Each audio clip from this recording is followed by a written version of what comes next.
우리 샬롬 하고 인사하십니다. 샬롬, 샬롬, 샬롬, 샬롬, 샬롬, 샬롬, 샬롬. 하나님 사랑합니다. 여러분 주 안에서 사랑합니다.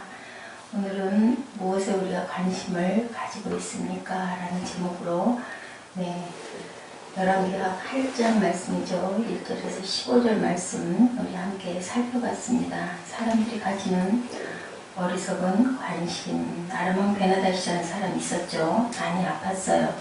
유일한 선지자인 엘리사가 자기 나라에 왔다는 소리를 듣죠.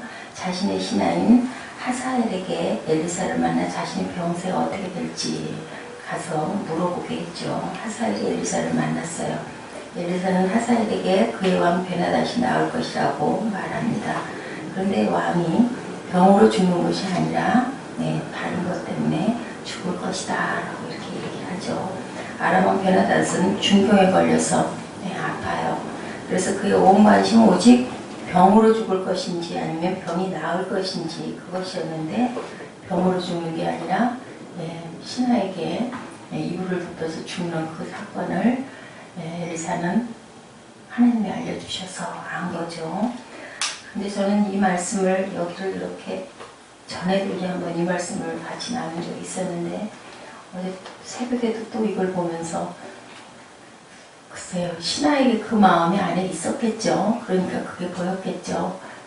혹여 우리 그럴 때 있잖아요. 아, 너는 그럴 거야 라고 얘기 들었을 때 막연히 생각했거나 미처 생각하지 못한 걸 얘기를 해줌으로 인해서 그 생각이 확 솟아 일어날 수도 있는데, 그런 생각이 저는 들었어요. 이걸 보면서 그 생각까지 했을까요? 그런 결심을 하고 있었기 때문에 엘리사가 알았을까 하는 생각을 해봅니다.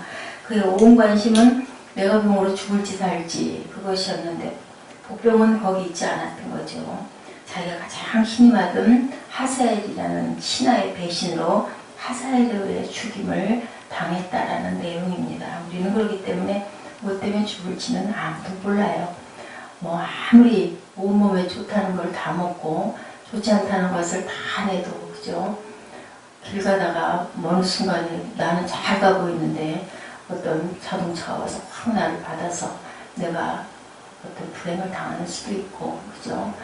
무슨 일로 어떻게 해서 우리가 돌아가게 될지, 또 곧 사형 선고를 받은 것 같은 암 환자가 또 기적적으로 전혀 생각지 못하게 너무 건강하게 오랫동안 사는 수도 있습니다. 그렇기 때문에 우리 어른들도 그 얘기하죠. 인명은 제천이라고 하나님께서 만드셨다라는 얘기가 있어요. 아무도 모르죠. 다만 우리는 살아있으면서 그냥 주신 몸을 최선을 다해서 잘 아끼고 잘 관리하고, 아픈 것이 있으면 조심하고 약한 부분을 조금 좀 쉬어가면서 단단하게 하면서 가야 할 필요가 있지, 너무 지나치게 혹사를 하는 것도 하나님 은혜가 아니겠구나라는 생각을 요즘에 많이 합니다.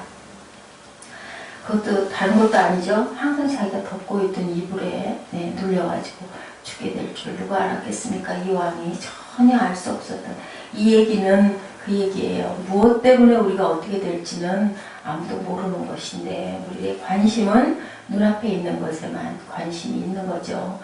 허리가 약하다고 막 허리만 아무리 들여다 봐봐야 또 내 체내에 어떤 그거보다 더 정말 빠르게 급하게 잘못될 부분이 분명히 있을 수도 있는데, 우리는 그 허리 거기에만 신경을 쓰는데, 참 사람은 그 아픈 거를 잘 못 견디죠. 아픈데 장사 없다 소리가 있는 게 바로 그건 것 같아요. 불편하고 아프면 당장 죽겠으니까 거기에다 신경을 쓸 수밖에 없는데, 우리 체내에서는 제일 무서운 게 암이라고 그러지 않습니까? 암이 아픈 통증이 있으면 살 수 있는 거예요. 어떻게 보면. 근데 암은 말기에 딱 4기 가까이 되면 암 종류에 따라서 아무렇지도 않다가 그냥 바로 한 달 만에, 2달 만에 그렇게 돌아가는 분들도 있어요. 그거 알았겠습니까? 얼마나 많은 걸 공부하고 많이 배우고 많은 걸 누리고 많은 걸 벌고 쌓고 그랬을지는 아무도 모르는데, 정말 얼마나 허무해요. 가진 것 꽁꽁 모아봤댔자, 그죠? 나 돌아가고 나면 무슨 소용이 있겠습니까? 좋은 일에 우리 아까 제가 여러분들과 같이 나눴던 것처럼 잠언 말씀에 이렇게 좋은 말씀이 많더라고요. 이웃에게 이따가 나중에 와, 다시 와, 지금은 없어. 그런 얘기 하지 말라고. 제가 가슴에 그런 걸리는 게 있어요. 동생이죠. 동생 아들을 데리고 왔었는데 한 20년 전 일인 것 같아요. 근데 그 동생이 항상 평소에 뭔가 지금 바라는 게 눈에 딱 빤히 보이게, 그런 사람 밉죠. 딱 이렇게 하면 이렇게 좀 하겠지 하고 그런 게 보이고, 아이를 어린아이였는데 5살, 몇 살 된 아이였는데 애를 데리고 왔는데, 그때는 제가 여유가 있었으면서도 딱 그게 눈에 보여가지고 아이에게 용돈을 좀 꼬마에게 줬어야 되는데 주지 않았던 게 지금까지도 가슴에 걸려있고, 어머니 돌아가시기 전에 그 어버이날 제가 그걸 갔어야 되는데 해마다 갔으면서 그때는 그렇게 마음속에 핑계가 들어와가지고 아주 안 좋은 거죠. 그래가지고 그걸 안 가고 내년에 가야지 했는데 6월 달에 돌아가신 그 사건이 너무너무 가슴이 아파요. 6월에 그렇게 해서 쓰러지셔가지고 한 2달 계시다가 돌아가셨죠. 그런 부분들이 정말 잊을 수 없이 평생 마음에 남아있는 거. 그래서 그런 좋지 않은 마음이 이렇게 일어날 때는 그거 알거든요. 뻔히. 그러면 이거는 이렇게 하면 안 되지 하는 거 알면서도 게을러가지고 이 핑계 저 핑계가 속에서 일어나서 어머니 계신 데가 의정부다 보니까 거리가 좀 있었어요. 그래가지고 거기를 안 가고 막 말았던 게, 그때는 차도 잘 끌고 다녔으면서 안 가고 말았던 게 참 마음에 그렇게 평생 뭐 갔다 왔던 늘 뭐 달랐겠어요. 그래도 해마다 가던 거 어버이날을 핑계를 대고 안 가고, 어머니는 신발 한 켤레를 사놓고 뭐 오면 준다고 우리 어머니가 그러시던 분이 아닌데 그걸 그렇게 맨날 보고 머리맡에다 두고 주무시고 했다는 소리가 그렇게 두고두고 마음에 걸려요. 근데 참 가난하게 어렵게 계시다가 참 많은 걸 누리고 좋은 집에서 잘 사셨는데 마지막 때는 그러니까 하나님이 다 걷어가셨기 때문에 어머니 천국 가셨어요.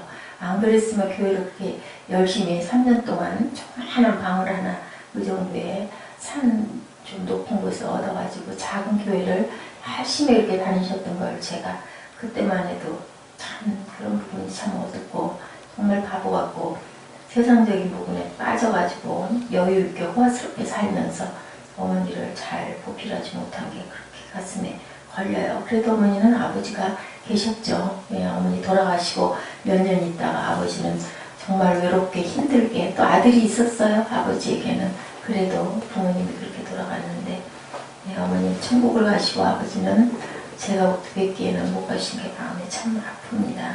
왜냐하면 어머니는 어렸을 때부터 어머니의 기도가 있었어요. 어머니의 기도. 그렇기 때문에 아버지가 걷어가신 거예요. 그리고 하나님 사랑하는 마음과 모태에서부터, 그 모태 유아세례라고 그러죠. 뱃속에서부터 세례받고 어려서도 세례받았던 어머니 생각만 하면 그러게요. 키가 그렇게 작아지는 거를 저는 그걸 그때 정말 모르는 게 너무 많았어요. 나보다 키가 작으시다가 늘 그랬지만 지금 생각하면 저보다 크셨어요. 어머니가 한 56 정도 일찍 돌아가셨으니까, 저보다 나이가 더 젊으셔서 돌아가셨으니까 이렇게 알 수가 없는 거죠. 어머니도 아들 때문에 그 늦게 두신 아들 잠을 못 주무시고 아들 지키느라고 자다가 경기를 한다고 밤이면 잠을 못 주무셨어요. 어머니. 근데 어머니에 비해서 저는 참 복되다 하는 생각을 합니다. 이렇게 하나님하고 가까이 하루 종일을 아버지를 생각하면서 있을 수 있게 어머니는 그렇게 또 하늘에서 두 분이 기도하고 계시고, 또 우리 뒷때는 또 저보다 더 아마 복되지 않겠나. 또 그 다음 때는 그죠? 우리가 하나님을 자녀들에게 심고, 자녀가 아니면 또 우리 가족들에게, 우리 이웃에게, 꼭 한 명에게라도 심고 갈 수 있는 그런 생명 사랑이죠. 그것을 실천하고 가되 살아있으면서 인색하지 말고 가진 것으로 선을 베풀 힘이 있을 때 마땅히 받을 자에게 베풀기를 아끼지 않고, 또한 이웃에게 이 다음에 와 다시 와 이런 말을 안 하는, 없으면 어쩔 수 없죠. 기도해 줘야 되는 거고요. 이웃을 마음으로 사랑하는 사람은 하나님께서는, 하나님 사랑이시잖아요. 우리가 그렇게 사랑할 때 너는 내 것이다, 내 아들이다, 내 딸이다 하신다라는 거 우리가 깊이 생각해야 됩니다. 오늘도 사람들은 그의 생애에서 중요해지는 일에 모든 관심을 갖고 있어요. 정신없이 바쁘죠. 뭐가 그렇게 바쁜지 나를 돌아볼 틈이 없을 정도로 그렇게 힘들게 살아가고 있습니다. 근데 정말 그것은 정말 적고 그냥 정말 막혀있고 어리석은 것에만 우리가 관심이 있다라는 거. 관심을 선한 목적으로 바라볼 줄 아는 저와 여러분 되시기 바랍니다. 관심이라는 것은 무엇인가를 만들죠. 인터넷 시대에는 무엇에 관심을 가지고 3시간만 사용하면 꽤 많은 정보를 얻을 수 있다고 합니다. 관심을 가지면 무엇을 낳죠. 오늘 말씀에 나온 하사엘은 권력 욕심이 있었어요. 그것을 엘리사가 꿰뚫어 봤던 거죠. 그러다 보니까 네가 그렇게 될 거야 하니까 더 결심을 하지 않았을까, 저는 그런 생각이 들어요. 갈등도 있었을 것이고 두려움도 있었는데 그냥 딱 그 말을 듣고 왕이 그렇게 아파가지고 나을 거라고 그러잖아요. 그러다 보니까 그냥 그렇게 때를 완전히 노린 거죠. 그거 놓쳐뜨렸으면은 이 사람이 그렇게 왕이, 그러고 나서도 아주 악행을 엄청나게 저질렀어요. 그러고도 아마 회개를 하고 좀 선행을 베풀고 정치를 선하게 잘했더라면 그렇게까지 안 돼. 결국 뭘까요? 또 죽죠. 결국은 죽이는 사람은 죽습니다. 선을 베푸는 사람은 선한 사람을 하나님이 기록하시고 그게 뭐냐면 데려가시는 거죠. 하늘나라로. 그래서 저는 너무너무 감사해요. 물론 아직도 저도 제가 천국이나 갈 수 있을까 하는 생각을 할 때가 많지만 그래도 지금부터라도 기회를 주셔서 제가 많은 걸 가지고 있고 교만이 하늘 땅끝까지 치솟아 있는 그런 모습이었으면 아버지한테 이렇게 더 가까이 매달려 있지 않을 건데, 이렇게 어렵고 하나님이 아니면 하루를 한 달을 살 수가 없는 그러한 그 상황이 돼 있다 보니까 아버지를 바라보니 글쎄요, 문지기를라도 걷어주시면 얼마나 감사할까. 아무리 화로운 그 왕궁이 무슨 필요가 있겠습니까? 다 헛되죠. 신하가 왕이 된다는 것은 굉장히 어려운 일인데 그 신하는요, 왕이 되는 것 때만 야심이 마음속에, 우리가 그래서 비전을 품어야 된다. 어떤 비전? 선한 비전. 이런 비전 말고 세상에서 내가 권력을 가지면 뭐하며 명예를 가지면 뭐하겠어요? 돈이 많으면 뭐하겠습니까? 그걸 잘 쓰고 권력도 선으로 좋죠. 그게 나쁜 건 아니에요. 내가 그 그릇으로 성공할 수 있었다면 거기에서 나라를, 세상을 살리는 일을 열심히 하다가 가면 하나님께 칭찬받는 일이죠. 명예도 마찬가지고 지식도 마찬가지입니다. 그 지혜를 아까 여기서 인터넷에서 3시간만, 맞아요. 3시간만 집중하다 보면 무엇을 알게 되죠. 그래서 그것으로 좋은 것을 살리고, 그죠? 모르는 사람들에게 열심히 알려주고, 그리고 나도 또 그것을 깨닫고, 그래서 선행을 많이 하라는 얘기예요. 하사엘이 왕이 된 것이 좋은 일이 아니었던 거예요. 이스라엘 자손에게 악을 행할 것이라고 해석 말하죠. 아이벤 자를 베르가르리라고, 얼마나 무섭습니까? 온 성을 다 불태우고. 이스라엘 자손에게 향하는 악이라는 것은요, 하나님께서 엘리사를 통해서 이스라엘을 징계하는 것이긴 하지만 그렇다고 하사엘의 그 악이 정당화가 되는 건 아니에요. 그 도구로 사용이 됐으면 결국은 어디에요? 지옥인 거예요. 그러니까 그렇게 지어지고, 왜요? 그 마음 안에 악이 들어있는 인간이기 때문에 그게 보이는 거죠. 선밖에 모르는 사람은 그 생각을 감히 못해요.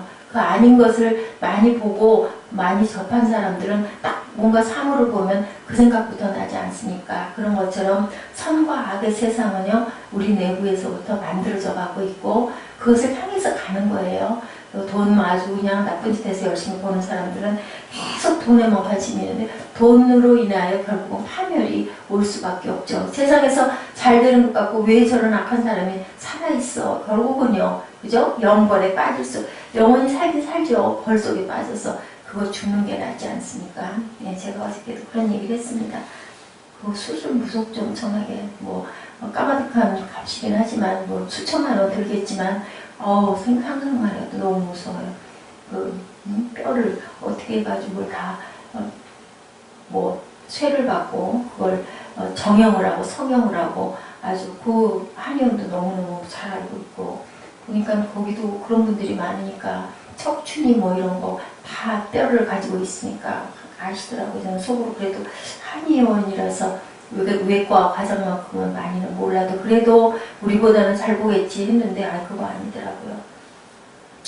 돈을 많이 버는 게 좋은 것도 아니고, 이렇게 보면 명예가 대단하고, 그게 중요한 게 아니라 어떻게 쓸 것이냐가 중요할 것 같아요. 내가 있는 자리에서 내가 가지고 있는 달란트를 어떻게 쓸 것이냐. 돈이면 돈, 명예면 명예, 지혜면 지혜를 선을 위해서 살리는 일을 위해서 써야 된다는 겁니다.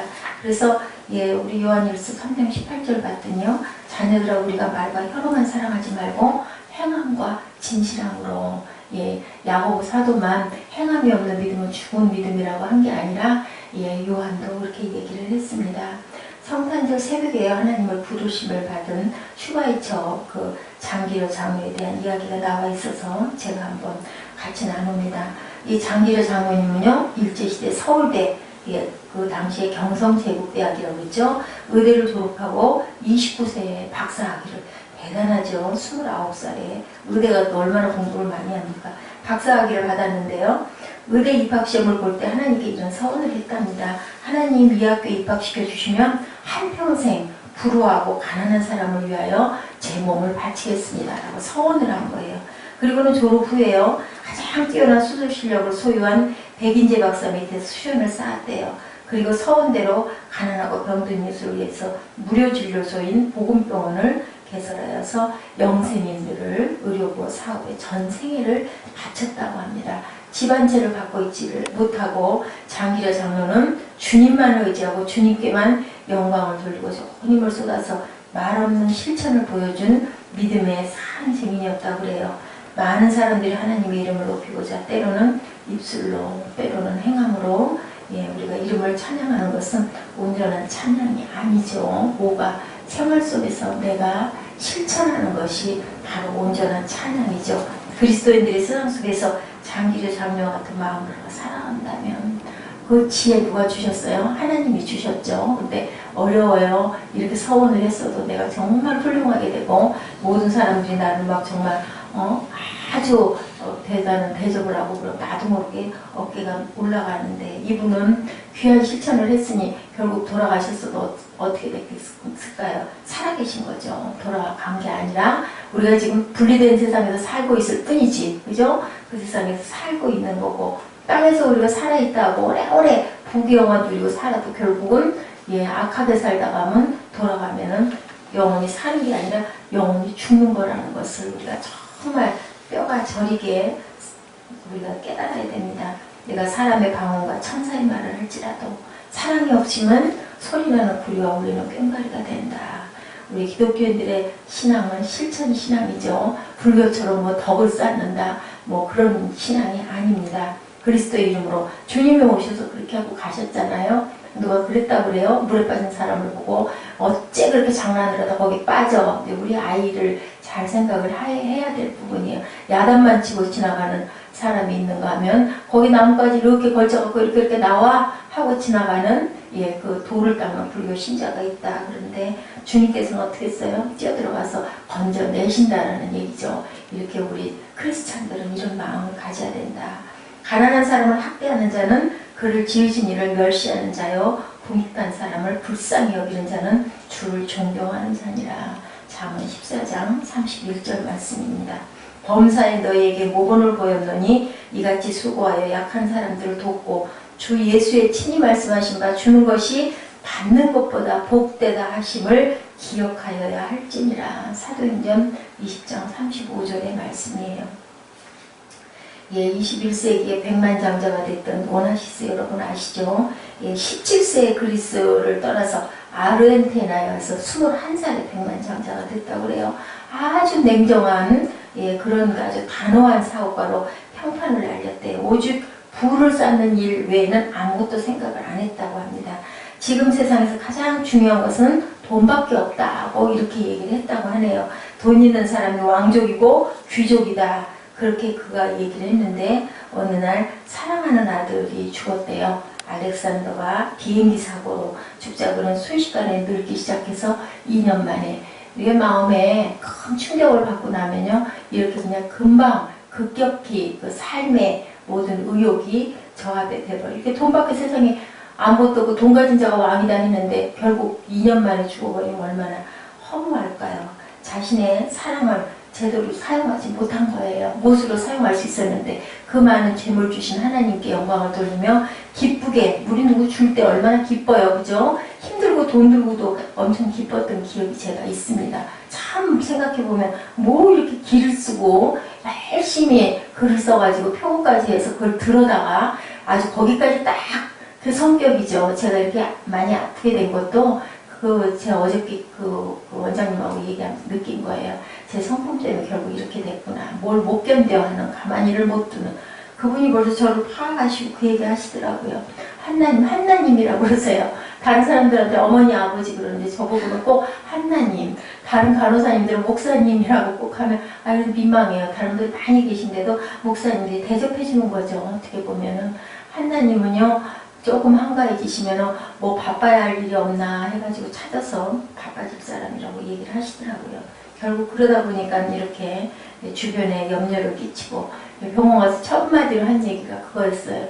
갈 때까지 저는 낫고자 하는 게 아니라 제가 스스로 제 몸을 잘 가지고 다닐 수 있는 그것만 되면 됩니다. 주변에다 이제는 더 이상 폐를 끼치고 싶지 않습니다. 그 얘기를 했는데 어제 원장님 보시더니 잘 가지고 오셨다 하시더라고요. 이 정도일 줄은 너무너무 몰랐다고 진작에 이렇게 병원을 자주 다니는 사람이 오래 산다는 얘기를 하시더라고요. 예, 그가 세운 콜족의 교회는요 1만 3천 명 이상으로 성장했다고 그래요. 부유하지 않았던 존 빅맨과 그 일레인 맥벤 부부가 있어요. 이렇게 오나시스 같은 이런 사람이 있는가 하면요 25년 넘는 세월을 남부 멕시코 인디언족 콜사에서 사랑을 실천하며 나누며 가진 걸로 하는 게 아니에요. 없는 사람이 오히려 가난한 사람들 더 많이 돕죠. 이 부부가 이렇게 그러니까 혼자 하는 게 아니라 부부가 해야 돼요. 뭐든지. 그래서 주 안에서 하나 되라는 얘기가 공동체도 하나가 돼야 되고 첫째 기본이 어디예요? 가정이잖아요. 가정이 하나가 돼야 뭔가를 할 수가 있는 거예요. 둘이 깨져갖고 반대의 세력이 돼버리면 이루고 싶어도 이루지를 못하고 결국은 정말 고난을 당하다가 이렇게 갈 수밖에 없는데 여보 이렇게 얘기를 했다고 해요. 부인에게 그분은요 돌아가시는 존 빅맨 그 남편 되신 분이 우리 인생은 참 아름다웠지 부족한 우리가 하나님의 사랑의 통로로 살 수 있었으니까 이렇게 하고 돌아왔으니 이분도 또한 돌아간 게 아니라 산 거 아닐까요? 사랑하는 자들아 하나님이 이같이 우리를 사랑하셨은즉 우리도 서로 사랑하는 것이 마땅하도다. 사랑에 대한 얘기는요 그 고린도전서 13장 얘기가 아니고 바로 요한 1서의 얘기죠. 사랑장의 전체가 다 이렇게 요한일서 4장 11절에서 이야기합니다. 내 손이 선을 베풀 힘이 있거든 어떻게 하라고요? 마땅히 받을 자에게 베풀기를 아끼지 말며 내게 있거든 이웃에게 이르기를 갔다가 다시 오라 내일 주겠나라 하지 말라 이렇게 얘기해요. 우리 잠언 3장 27절에서 31절 우리가 함께 같이 입술로 고백하시고 기도하는 시간 갖도록 합니다. 잠언 3장 27절부터 31절 말씀입니다.